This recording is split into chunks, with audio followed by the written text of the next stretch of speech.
Hello guys, कैसे हैं आप सब लोग। आई थिंक आप सब लोग बहुत अच्छे होंगे, बहुत अच्छे से अपनी लाइफ को एंजॉय कर रहे होंगे। तो आज हम फिर से एक नए टॉपिक पे बात करते हैं। तो क्या आपकी भी कोई ऐसी विश है जो कि आप अभी तक पूरी नहीं हुई है और आप चाहते हैं कि आपको उसको पूरा करना है। आप न्यू ईयर में चाहते हैं कि आपकी सारी विशेष पूरी हो। तो आज मैं आपको एक ऐसे स्रोत के बारे में बताना चाहूँगी जो कि जिसको करके आप अपनी विश को पूरा कर सकते हैं। वैसे तो अगर हम भगवान का नाम लेते हैं तो हमारी सारी इच्छाएं पूरी हो जाती है, हमें कुछ अलग से करने की ज़रूरत नहीं होती है। लेकिन फिर भी कई बार हमारे कर्मज होते हैं जो कि हमारे रास्ते में आते हैं कि हमारी विशेष पूरी नहीं हो रही है। तो आपको उसके लिए कुछ विशेष उपाय करना चाहिए।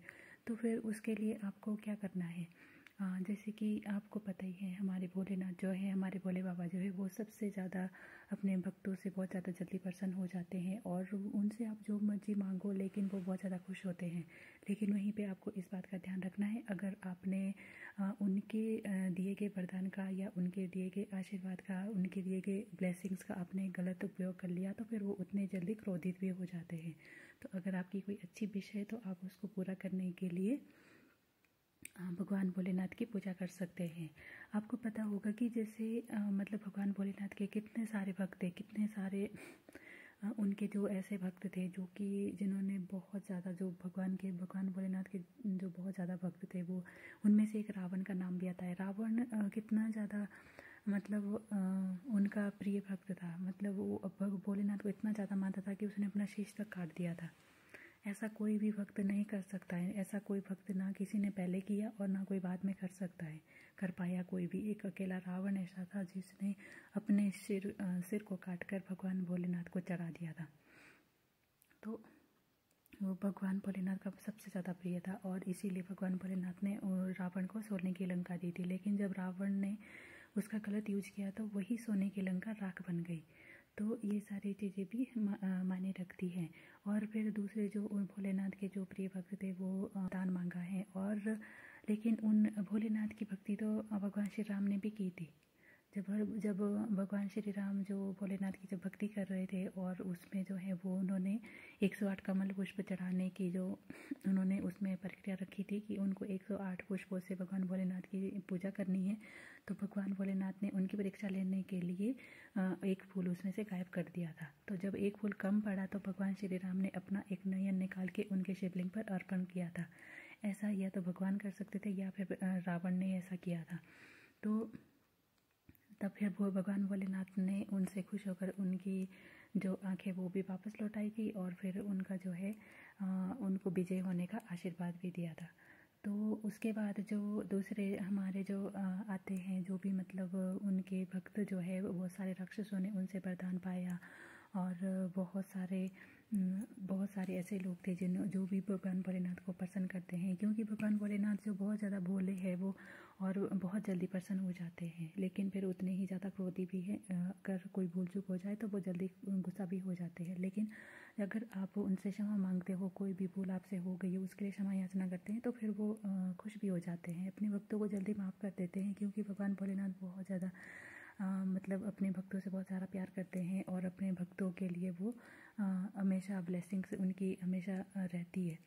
तो फिर आपको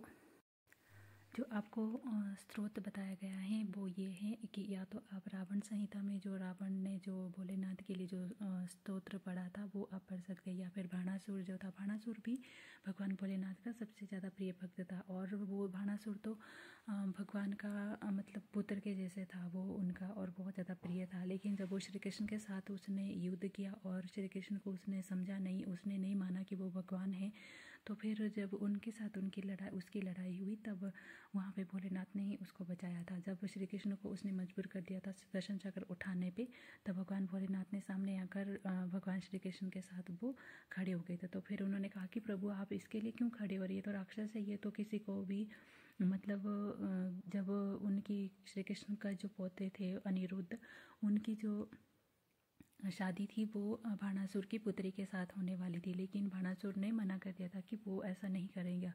और वो जो है क्योंकि श्री कृष्ण गोकुल से आते थे ना, तो वो क्योंकि उनको ग्वाला कहा जाता था, तो वो उनके लिए मना कर रहे थे कि मुझे जो है अपनी पुत्री की शादी जो ग्वालों के बीच में नहीं करनी है।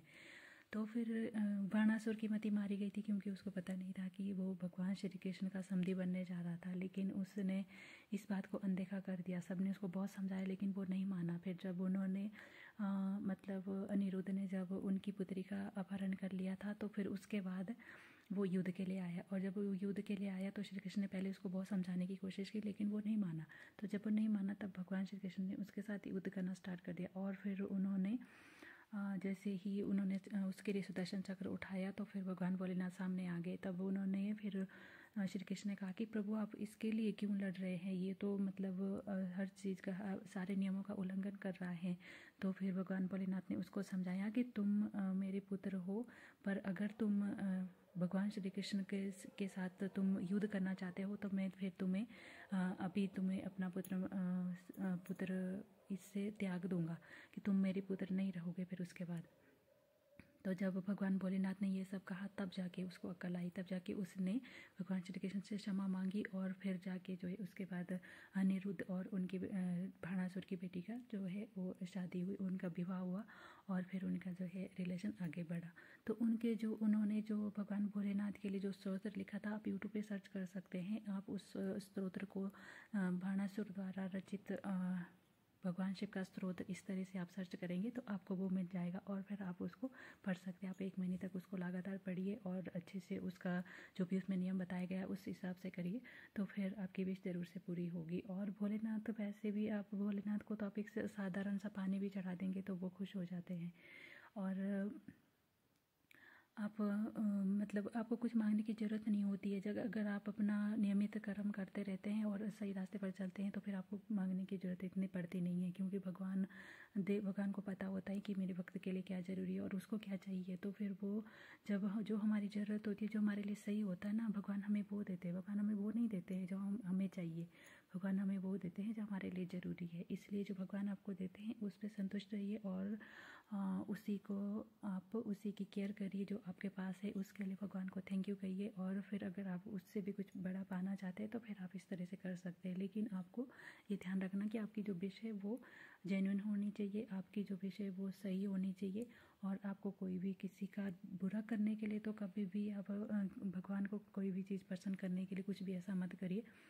और क्योंकि इसके जो दुष्परिणाम होते हैं ना वो बहुत ज़्यादा बुरे हैं। जिसके साथ आप करोगे उसका तो जितना होगा उतना होगा, पता नहीं कितना होगा, लेकिन आपका जो होगा वो आपका डबल ट्रिपल होगा, वो बहुत ज़्यादा। इस बात का आपको ध्यान रखना है। इसीलिए आपको कभी भी किसी भी गलत विश के लिए कोई भी ऐसी पूजा पाठ नहीं करनी है, लेकिन अपने भले के लिए, अपने को सही रास्ते पर लगाने के लिए आप कर सकते हो जो मर्ज़ी का आप करना चाहते हो। क्योंकि भगवान की भक्ति तो आप जितनी मर्ज़ी ज़्यादा करेंगे तो आपके लिए ही अच्छा है, आपकी फैमिली के लिए, आपके हर एक चीज़ के लिए, हर तरह से आपके लिए अच्छा है। तो आपकी आज की वीडियो में मैं सिर्फ इतना ही कहूँगी। अगर आपको मेरी वीडियो थोड़ी भी अच्छी लगी तो प्लीज़ लाइक कर देना, शेयर कर देना और कमेंट भी कर देना और मेरे चैनल को सब्सक्राइब भी कर देना। जिन्होंने मेरे चैनल को सब्सक्राइब किया हुआ है उनको दिल से थैंक यू। आप हमेशा हैप्पी रहिए और आगे बढ़ते रहिए और अपनी लाइफ में भगवान जी की खूब सारी सेवा करिए, उनके नाम का प्रचार करिए और अपनी लाइफ को अच्छे से मस्ती से एंजॉय करिए। Thank you so much.